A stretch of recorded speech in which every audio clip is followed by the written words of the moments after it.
Well, Sony giving the okay to select theatres to show the movie The Interview on Christmas Day. Remember, Sony originally pulled the film following threats in the wake of the massive hack on the company.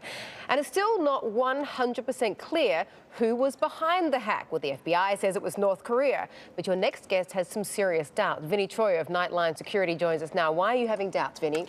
I think realistically, all the evidence doesn't point. None of the evidence points to North Korea.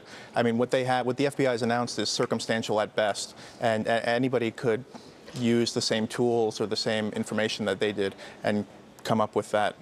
Come up with North Korea. Yeah, you know, I've heard the same thing. I got an email from a guy that's the CEO of a cybersecurity company, and he said Sony would have something to gain from blaming North Korea, too, because you could use maybe a force majeure act of war. Maybe it'd be harder to sue Sony if they said, hey, it was a foreign sovereign state that came after us. Yeah, and potentially, too. I mean, this is also a great PR situation.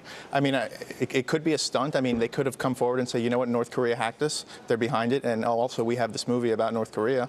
And now they pulled the movie. Now it's back on. And people who may not have wanted to see the movie are probably going to go see the movie now. And what about that massive internet outage in North Korea yesterday? I mean, the two of us immediately looked at each other and was like, well, how many people actually have the internet anyway in North Korea? But that's a different subject. But is there any possibility that the US government, despite denials, was actually behind that? I think so.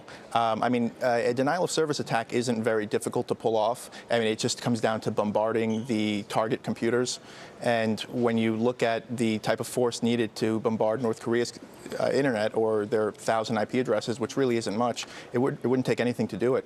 And so now you have, you know, the U.S. making a response against North Korea saying they're going to respond again, and things are really kind of heating up a little bit. From what you've seen, was this a very sophisticated cyber attack? I've heard people suggest that it wasn't. It's just that Sony's defenses were that bad that it looks like some grand attack.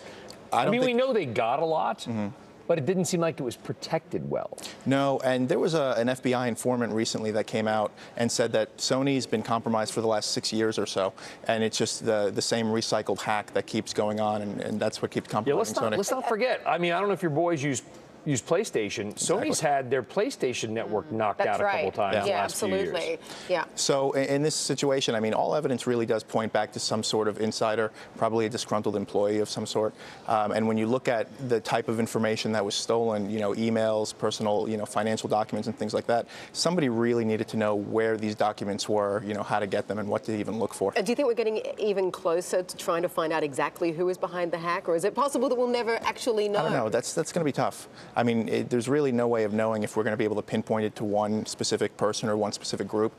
But I mean, the type of information that was stolen would indicate that somebody from the inside, and so that would probably be the way to start looking. Okay, Vinny, thank you very much for joining us. Still a lot of questions that need answers.